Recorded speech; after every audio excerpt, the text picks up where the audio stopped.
mildly annoyed by several reports I've seen on television or in print that the Super Bowl was not called the Super Bowl when it started. I'll tell you the story. It was always called the Super Bowl by the fans and the majority of news outlets. This is a book when it was just a game, remembering the first Super Bowl, Harvey Fromm, forward by Frank Gifford. And the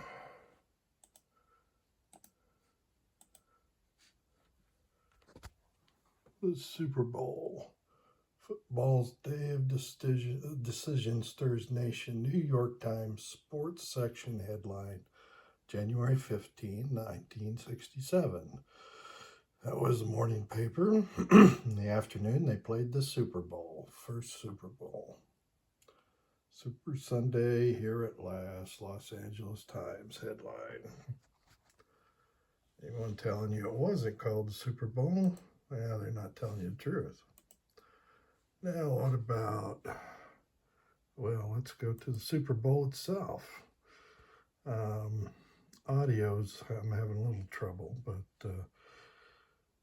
this is on YouTube,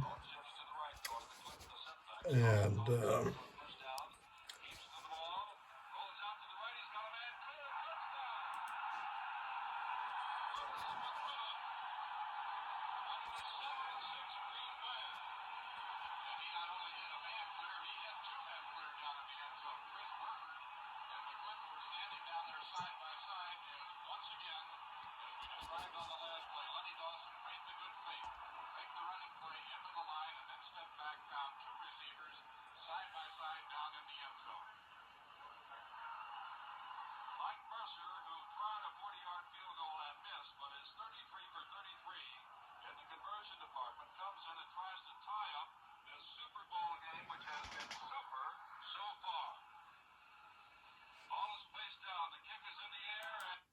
so the announcers themselves of the Super Bowl called it the Super Bowl.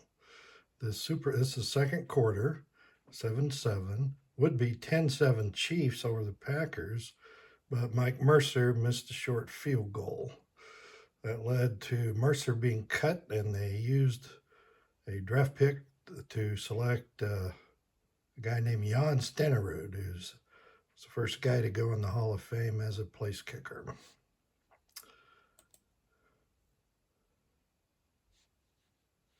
Now, before the Super Bowl game, now are only one game away from an Eastern Division championship. In the beginning, most of the experts said they couldn't do it. But now, in a showdown at New York Shea Stadium, the Patriots face the always tough New York Jets with a chance to win the Eastern Crown.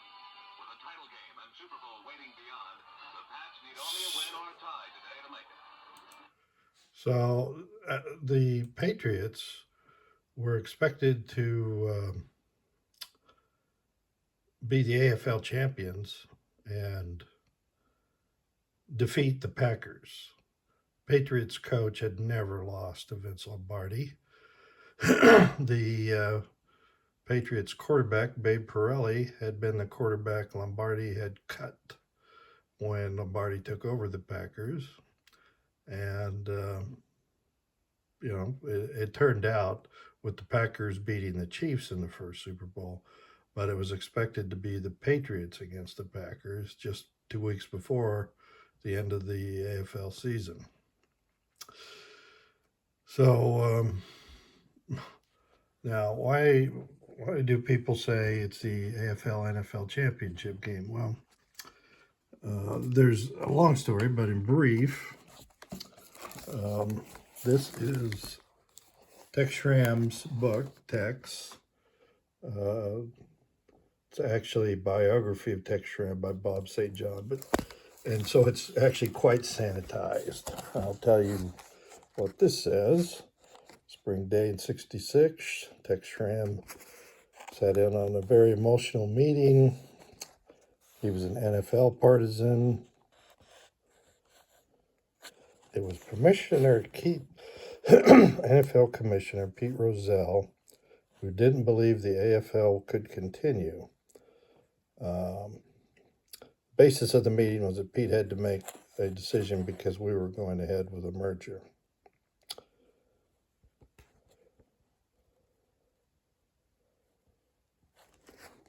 What about the merger? Rozelle asked. It was decided, if you're not going to lead us in the merger, then we're going to go ahead without you.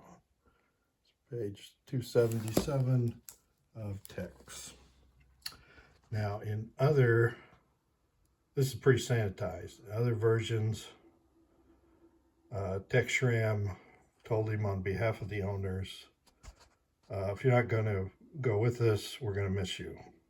They were going to fire Pete Rozelle and go with someone else as commissioner who was in favor of the merger and the Super Bowl.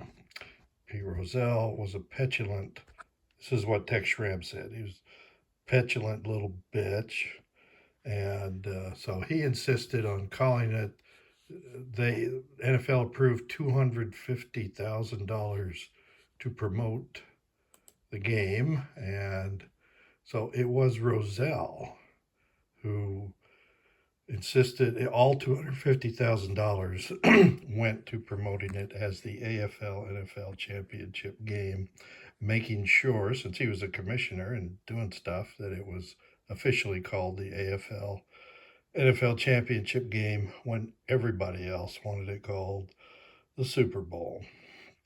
There's documentation in the form of memos and letters that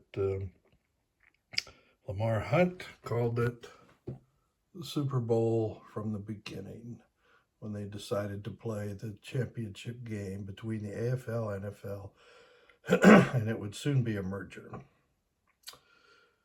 So those who say it wasn't called the Super Bowl until years later, that's all just due to Pete Rozelle's pettiness. And otherwise it was, the announcers, the New York Times, America's newspaper of record, called it Super Bowl from the beginning.